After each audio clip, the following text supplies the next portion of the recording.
छत्रपति शिवाजी महाराज भारत के इतिहास का एक ऐसा नाम जो किसी भी परिचय का मोहताज नहीं है। एक महान योद्धा जिनकी बहादुरी व रणनीति और प्रशासनिक कौशल ही उनकी पहचान थी। एक ऐसा वीर सम्राट जिन्हें छत्रपति के ताज से नवाजा गया। शिवाजी ने अपने साम्राज्य का विस्तार करने के लिए छोटे मोटे राजाओं से जंग नहीं की थी, बल्कि उन्हें बीजापुर और मुगलिया जैसी ताकतवर सल्तनत से लोहा लेना पड़ा था। बीजापुर और मुगल साम्राज्य के कई सेनापतियों को उन्होंने धूल चटाई थी। वे आखिरी दम तक औरंगजेब जैसे शक्तिशाली मुगल सम्राट से लड़ते रहे। उनकी रणनीति के सामने मुगलिया सल्तनत परास्त हो गई थी। उन्होंने कई बार औरंगजेब की सेना को पछाड़ा था। दक्षिण में साम्राज्य स्थापित करने का ख्वाब देखने वाले औरंगजेब को शिवाजी महाराज ने कभी चैन की सांस नहीं लेने दी। बीजापुर की आदिलशाही सल्तनत से उन्होंने न सिर्फ मराठा को आजादी दिलाई, बल्कि बाद में खुद मराठा साम्राज्य के संस्थापक भी बने। महज 16 वर्ष की उम्र में शिवाजी ने बीजापुर के कई किलों पर कब्जा कर लिया। वह भारतीय नौसेना के जनक रहे, जिन्होंने कई स्थानों पर नौसेना किलों का निर्माण कराया। एक तरफ वह लोगों के लिए हिंदू हृदय सम्राट और दूसरी तरफ उन्हें मराठा गौरव का भी तमगा दिया जाता है। उन्होंने हमेशा स्वराज्य और मराठा विरासत पर ध्यान केंद्रित किया, लेकिन सवाल है कि शिवाजी ने अपनी छोटी सी सेना रखने के बावजूद आखिर कैसे मजबूत आदिलशाही और मुगलिया सल्तनत के सामने चुनौती पेश की थी। कैसे उन्होंने औरंगजेब जैसे ताकतवर सम्राट को अपनी रणनीति और कौशल के सामने बेबस कर दिया था, और उन्हें छत्रपति के ताज से आखिर क्यों नवाजा जाता है, चलिए जानते हैं। 19 फरवरी 1630 शिवनेरी के किले में शाहजी राजे और जीजाबाई के घर शिवाजी का जन्म हुआ। कई लोग मानते हैं कि शिवाजी का नाम भगवान शिव के नाम पर रखा गया, लेकिन ऐसा नहीं था। दरअसल शिवाजी की मां ने पुत्र प्राप्ति के लिए देवी शिवाई की पूजा की थी, और इसीलिए देवी शिवाई के नाम पर ही शिवाजी का नाम रखा गया। उनका मूल नाम शिवाजी जी भोंसले था, लेकिन प्रशासन और नेतृत्व क्षमता के कारण उन्हें छत्रपति या क्षत्रियों के प्रमुख की उपाधि दी गई थी। उनके पिता शाहजी राजे भोंसले बीजापुर के दरबार में उच्च अधिकारी थे। शिवाजी का पालन पोषण उनकी माता जीजाबाई की देखरेख में हुआ। शिवाजी एक कुशल सैनिक और कुशल मराठा प्रशासक थे। उन्हें जंग का अभ्यास और प्रशासन की समझ दादोजी कोंडदेव जी से मिली थी, जो बीजापुर सल्तनत में जनरल के पद पर तैनात थे। 1630 में जब शिवाजी का जन्म हुआ तो भारत के पश्चिमी भाग में 3 इस्लामी सल्तनत हुआ करती थी। अहमदनगर की निजाम शाही, बीजापुर की आदिल शाही और गोलकुंडा की कुतुब शाही।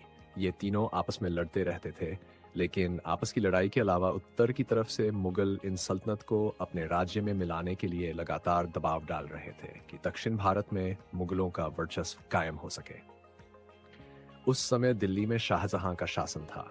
1636 में शहजादा औरंगजेब दक्षिण का सूबेदार नियुक्त किया गया। सूबेदार बनते ही औरंगजेब ने सबसे पहले बीजापुर पर हमला कर दिया। मुगलों के वार ने बीजापुर में मोहम्मद आदिल शाह का शासन कमजोर करना शुरू कर दिया। इधर शिवाजी छोटी उम्र में ही कमाल कर रहे थे। वह युद्ध की रणनीति बनाने में माहिर हो रहे थे। उन्होंने सीमित संसाधनों के बावजूद छापेमारी युद्ध कौशल में महारत हासिल कर ली थी। महज 16 वर्ष की उम्र में तोरना पर कब्जा करके शिवाजी ने अपने युद्ध कौशल का झंडा गाड़ दिया था।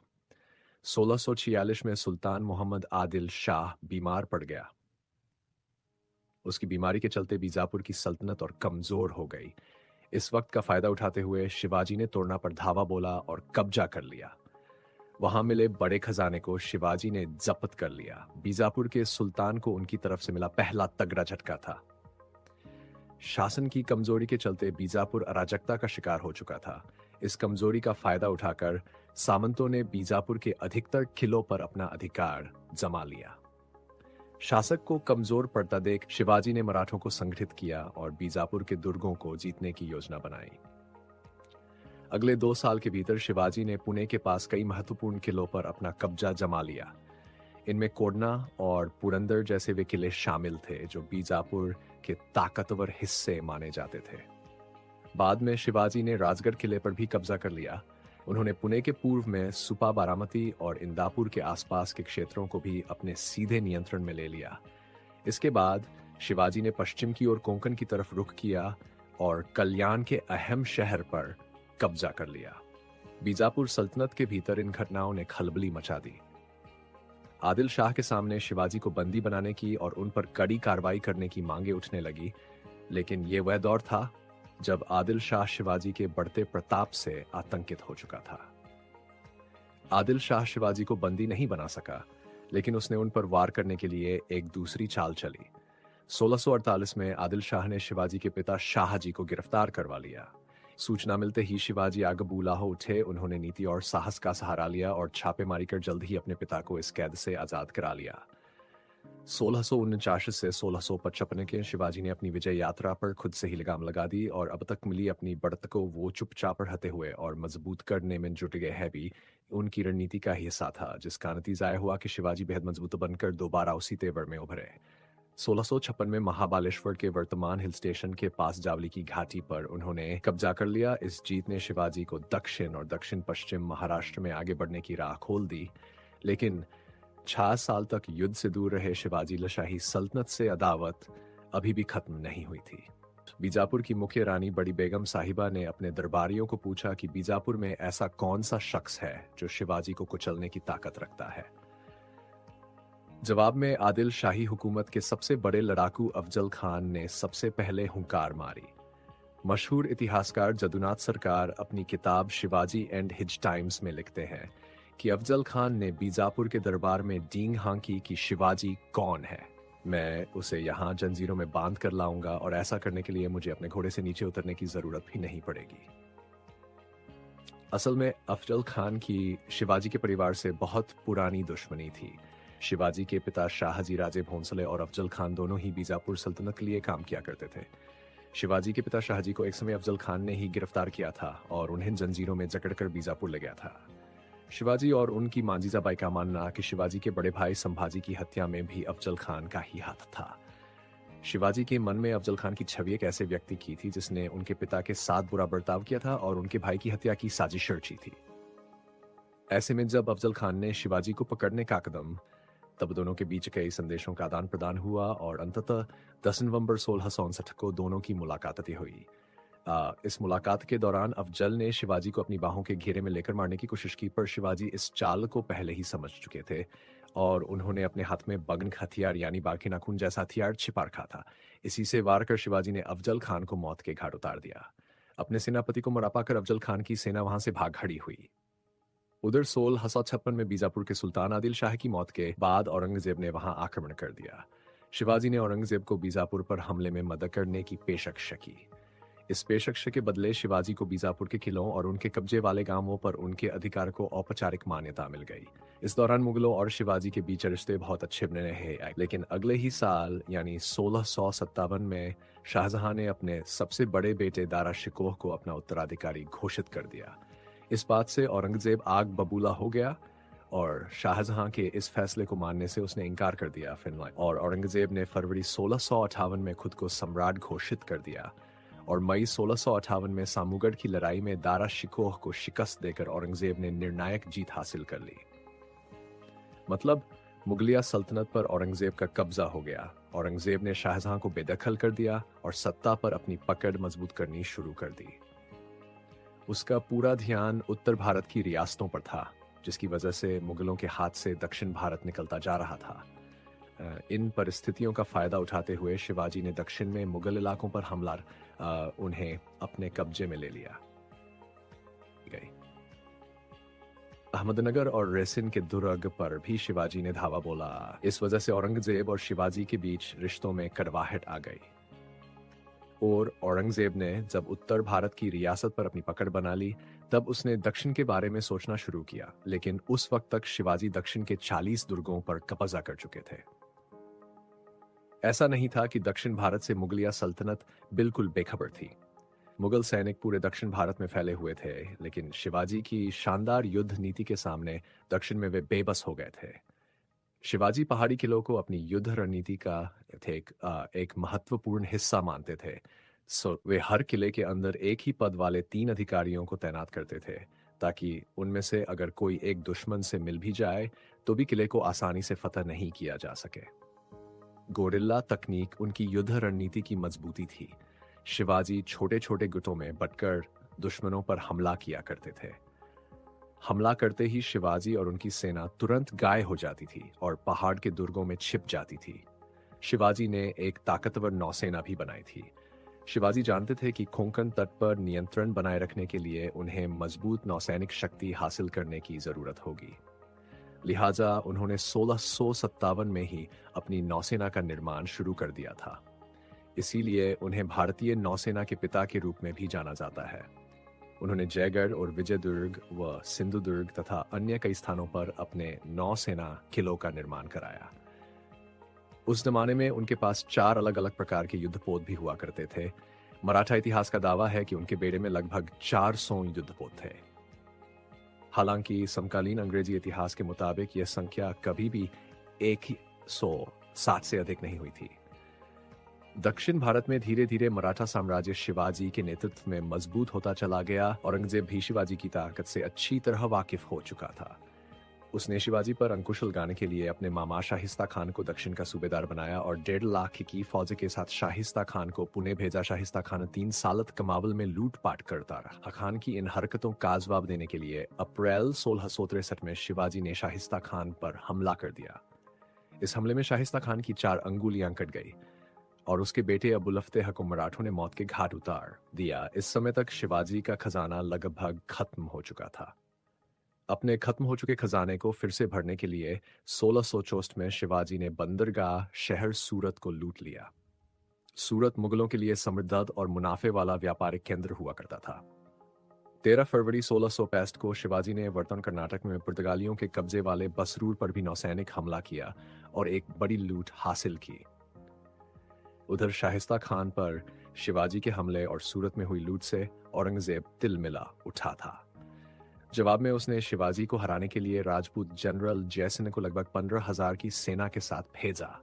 जयसिंह की सेनाओं ने शिवाजी पर दबाव डाला। इस घुड़सवार सेना ने ग्रामीण इलाकों को तहस नहस कर डाला और शिवाजी के किलों की घेराबंदी कर दी। 1665 के मध्य में जब मुगल सेना ने पुरंदर के किले को घेर लिया और कब्जे के करीब पहुंच गई, तब शिवाजी और जयसिंह के बीच एक महत्वपूर्ण समझौता हुआ। 11 जून 1665 को शिवाजी और जयसिंह ने पुरंदर की संधि पर दस्तखत किए। शिवाजी अपने 23 किलो को छोड़ने को राजी हो गए। उनके पास अब 12 किले बचे, लेकिन औरंगजेब इस संधि के लिए तैयार नहीं था। औरंगजेब को लग रहा था कि दक्कन में उसके विस्तार के सामने मराठा ही उसे चुनौती दे सकते हैं। हालांकि बाद में व्यक्तिगत रूप से नापसंद होने के बाद भी राजा जयसिंह के कहने पर औरंगजेब ने शिवाजी के साथ संधि करने पर अपनी हामी भर दी। इस संधि के बाद शिवाजी महाराज को औरंगजेब के दरबार में बुलाने की कोशिश शुरू हुई। जयसिंह ने बीड़ा उठाया था कि वह किसी तरह शिवाजी को औरंगजेब के दरबार में लाने के लिए मनाएंगे, लेकिन पुरंदर के समझौते में शिवाजी ने साफ कर दिया कि वह मुगल मनसब के लिए काम करने और शाही दरबार में उपस्थित होने के लिए बाध्य नहीं है। शिवाजी को औरंगजेब के शब्दों पर भरोसाहीन था। जदुनाथ सरकार अपनी किताब शिवाजी एंड टाइम्स में लिखते हैं कि जयसिंह ने शिवाजी को यह उम्मीद दिलाई कि होता है औरंगजेब शिवाजी से मुलाकात के बाद उन्हें दक्कन में अपना सूबेदार बना दे और बीजापुर और गोलकुंडा पर कब्जा करने के लिए शिवाजी के नेतृत्व में एक फौज भेजे सिर्फ कियास थी। औरंगजेब ने इस तरह का कोई वादा नहीं किया था। इस मान मनोबल के बाद मुगलों के निमंत्रण पर शिवाजी और औरंगजेब के आगरा दरबार में पहुंच गए। उस वक्त मुगलों के दरबार में सिर्फ बादशाही बैठा करते और बाकी दरबारी खड़े रहा करते, दरबार के नियम के मुताबिक, जिसको जितनी ऊंची मनसबदारी दी जाती थी। मनसबदारी यानी पद कह सकते हैं। शिवाजी जब औरंगजेब के दरबार में पहुंचे तो उन्हें 5,000 की मनसबदारी दी गई, लेकिन शिवाजी नाराज हो गए क्योंकि वह कम से कम 7,000 की मनसबदारी चाहते थे। उन्होंने भरी सभा में औरंगजेब के सामने अपनी नाराजगी जाहिर की। औरंगजेब ने इसे अपना अपमान समझा और शिवाजी को नजरबंद करा दिया। अब शिवाजी समझ चुके थे कि पुरंदर की संधि दरअसल केवल छलावा मात्र है। औरंगजेब का असल इरादा तो शिवाजी की हत्या करने का था। लेकिन इसके पहले कि औरंगजेब अपने मंसूबों में कामयाब हो पाता, शिवाजी औरंगजेब के सैनिकों को चकमा देकर फरार हो गए। 17 अगस्त 1666 को शिवाजी किले से भागने में कामयाब हुए, लेकिन कुछ इतिहासकारों का मानना है कि वह उन बड़ी टोकर में बैठकर निकल भागे जिनमें ब्राह्मणों के लिए दान का सामान भिजवाया गया था। किले से निकलकर शिवाजी ने साधु का भेष बनाया और पैदल चलते हुए वापस अपने राज्य पहुंच गए। शिवाजी के बचे निकलने के बाद मुगलों के साथ उनकी अदावत कम हो गई। मुगल सरदार जसवंत सिंह ने ए शांति प्रस्तावों के लिए कोशिशें शुरू की और शिवाजी था औरंगजेब के बीच मध्यस्थता की 1600 के बीच औरंगजेब ने शिवाजी को राजा की उपाधि प्रदान कर दी। शिवाजी ने उस समय अपने सबसे बड़े पुत्र द एट संभाजी को जनरल प्रतापराव गुर्जर के साथ औरंगाबाद में मुगल वायसराय प्रिंस मुअज्जम के साथ सेवा करने के लिए भेज दिया। औरंगजेब ने शिवाजी को बीजापुर पर हमला करने की भी अनुमति दे दी, जिस पर आदिल शाही वंश का शासन था। कमजोर सुल्तान अली आदिल शाह द्वितीय ने शांति के लिए मुकदमा दायर किया और शिवाजी को देशमुखी और चौथाई के अधिकार दे दिए। शिवाजी और मुगलों के बीच शांति 1670 तक ही चली। इसके बाद औरंगजेब को शिवाजी और मुअज्जम के बीच घनिष्ठ संबंधों पर संदेह होने लगा। उसे लगा कि शायद मुअज्जम शिवाजी से रिश्वत ले रहा है। उसने सोचा कि अगर ये संदेह सच हुआ तो शिवाजी औरंगजेब के सिंहासन पर भी कब्जा कर सकते हैं। इस वक्त औरंगजेब अफगान से लड़ने में व्यस्त था, जिसे दक्कन में उसने अपनी सेना बहुत कम कर दी थी। औरंगजेब के संदेह ने शिवाजी और मुगलों के बीच शांति काल को खत्म कर दिया। मुगलों ने कुछ साल पहले उधार दी गई रकम वापस पाने के लिए शिवाजी से बरार की जागीर छीन ली। जवाब में शिवाजी ने मुगलों के खिलाफ फिर से आक्रमण शुरू कर दिया। पुरंदर की संधि में जिन राज्यों को शिवाजी ने मुगलों को दिया था, कुछ ही महीनों में उन इलाकों पर दोबारा उन्होंने अपना अधिकार जमा लिया। नए हमलों से तिल मिलाए औरंगजेब ने सूरत से लौटते वक्त शिवाजी को रोकने के लिए दाऊद खान के नेतृत्व में एक सेना भेजी, लेकिन यह सेना भी वर्तमान नासिक के पासवानी डिंडोरी की लड़ाई में हार गई। अपने नए अभियान के दौरान शिवाजी ने बीजापुर और मध्य भारत के एक बड़े हिस्से पर अपना अधिकार जमा लिया। देखते ही देखते शिवाजी ने अपने अभियानों के जरिए बहुत ज्यादा इलाकों पर कब्जा कर लिया और खूब धन दौलत भी अर्जित किया था, लेकिन इस समय तक आधिकारिक तौर पर वह राजा नहीं बन सके थे। राजा की औपचारिक उपाधि के अभाव में वह अभी भी तकनीकी रूप से एक मुगल जमींदार या बीजापुरी जागीरदार के पुत्र थे। उनके द्वारा जीते गए इलाकों पर शासन करने के लिए उनके पास कोई कानूनी अधिकार नहीं था। ये इसलिए भी जरूरी था ताकि दूसरे मराठा द्वारा पेश किए गए किसी भी चुनौती को उनके द्वारा रोका जा सके। बहरहाल 6 जून 1674 को रायगढ़ किले में उनका राज्याभिषेक हुआ और उन्हें छत्रपति की उपाधि दी गई। इसके बाद उन्होंने हिंदवी स्वराज्य का ऐलान किया। विजयनगर के पतन के बाद दक्षिण में यह पहला हिंदू साम्राज्य था। हालांकि शिवाजी का साम्राज्य अभी भी मुगलों के मुकाबले बहुत छोटा था। उन्हें इस बात का एहसास था कि इस तरह मुगलों का मुकाबला करना उनके लिए मुश्किल होगा, इसलिए उन्होंने अपने साम्राज्य को और बढ़ाने का निर्णय लिया। शिवाजी ने सोचा कि अगर वह दक्षिण की तरफ बढ़ते हैं और वहां अपना साम्राज्य विस्तार करते हैं तो दक्षिण और उत्तर के बीच की सीमा को वह रक्षा कवच की तरह उपयोग कर सकते हैं। इसलिए शिवाजी ने योजना बनाई कि मराठे पहले मुगलों पर छोटे छोटे आक्रमण करेंगे और जब मुगल सेना हमला शुरू करेगी तो वे दक्षिण की तरफ पीछे हटेंगे। इससे होता यह कि मुगलों के विशाल सेना अपने संसाधनों के साथ बहुत आगे तक नहीं जा पाती। इससे जंग लंबी चलती और मुगल सैनिक थक जाते। इसके बाद शिवाजी की सेना उन पर हमला कर जीत हासिल करती। इसी योजना के तहत अपने राज्याभिषेक के बाद छत्रपति शिवाजी दक्षिण की ओर बढ़ गए। इस अभियान को उन्होंने दक्षिण दिग्विजय नाम दिया। दक्षिण में आगे बढ़ना आसान हो सके, इसलिए शिवाजी ने औरंगाबाद के सूबेदार और गोलकुंडा के कुतुब शाह के साथ संधि कर ली। उनका यह अभियान 1676 से 1678 तक चला। शिवाजी का साम्राज्य मुंबई के दक्षिण में कोंकण से लेकर पश्चिम में बेलगाम, धारवाड़ और मैसूर तक फैल चुका था। औरंगजेब को चुनौती देने के साथ शिवाजी अपने राज्य का विस्तार करते रहे। इतिहास के मुताबिक शिवाजी की वजह से ही और औरंगजेब की दक्षिण नीति फेल हो गई। मुगलों और शिवाजी के बीच चल रही दुश्मनी के बीच 3 अप्रैल 1680 को अचानक सब कुछ थम गया। यह वह मनहूस दिन था जब मराठों में शोक की लहर दौड़ गई। शिवाजी का निधन हो गया, पर मराठों के साथ औरंगजेब की अदावत फिर भी खत्म नहीं हुई। 1680 में शिवाजी महाराज की मौत के बाद उनके पुत्र संभाजी महाराज ने राजकाज संभाला। 1681 में औरंगजेब के बगावती बेटे अकबर द्वितीय को संभाजी ने शरण दी। अब संभाजी के पीछे पड़ा और उसकी नजर फिर से दक्षिण पर गड़ गई। हालांकि संभाजी महाराज की शूरवीरता की वजह से औरंगजेब के लिए मुश्किलें फिर जस की चढ़ी। 1689 की शुरुआत में छत्रपति संभाजी राजे के बहनोई गानोजी शिर्के ने उनसे धोखा किया। गानोजी शिर्के और औरंगजेब के सरदार मुकर खान ने संगमेश्वर पर हमला कर दिया। मराठों और मुगल सेना के बीच यहां भीषण संघर्ष हुआ। इस समय तक मराठों की ताकत कम हो चुकी थी। मराठा योद्धा अचानक हुए दुश्मन के हमलों का जवाब नहीं दे सके। इस युद्ध में मुगल सेना ने संभाजी महाराज को गिरफ्तार कर लिया और 1689 में औरंगजेब ने संभाजी महाराज की बर्बर हत्या करा दी। इसमें कोई दो राय नहीं कि शिवाजी महाराज ने अपने जीवन काल में अपनी बहादुरी से औरंगजेब की नींद उड़ाए रखी। उनकी साहसिक रणनीति का ही परिचय था कि औरंगजेब अंत तक चैन से नहीं बैठ सका। औरंगजेब ने खुद जयसिंह से कबूला था कि हालात इतने गंभीर हो गए हैं कि उसे खुद दक्षिण के अभियान पर जाना पड़ेगा।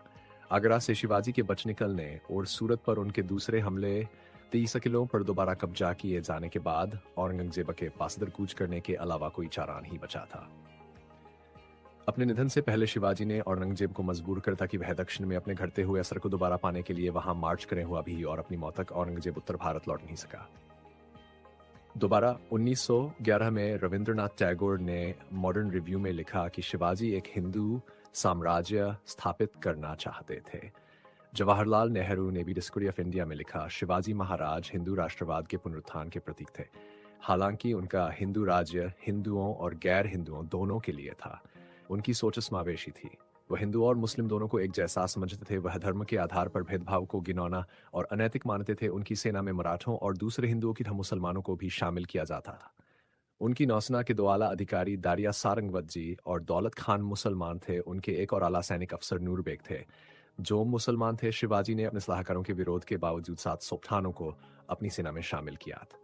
शिवाजी महिलाओं की हिंसा के खिलाफ उन्होंने सैनिकों को निर्देश दिया था कि छापा मारते वक्त किसी भी महिला को नुकसान नहीं पहुंचना चाहिए। अगर कोई भी सैनिक महिलाओं के साथ बुरा सलूक करता पाया जाएगा तो उसे कड़ी सजा दी जाएगी। तो ये कहानी थी छत्रपति शिवाजी महाराज की, जिन्होंने अपना पूरा जीवन वीर और साहसी योद्धा के रूप में जिया, जिन्होंने अपनी रणनीतिक और युद्ध कुशलता से मुगल और बीजापुर सल्तनत को बेचैन कर दिया और जिनका नाम इतिहास में हमेशा स्वर्ण अक्षरों में दर्ज रहेगा। ये आपको ये कहानी कैसी लगी? कमेंट में जरूर बताएं। वीर शिवाजी महाराज और वीर संभाजी महाराज जी के बारे में आपके क्या विचार है, जरूर बताएं। धन्यवाद।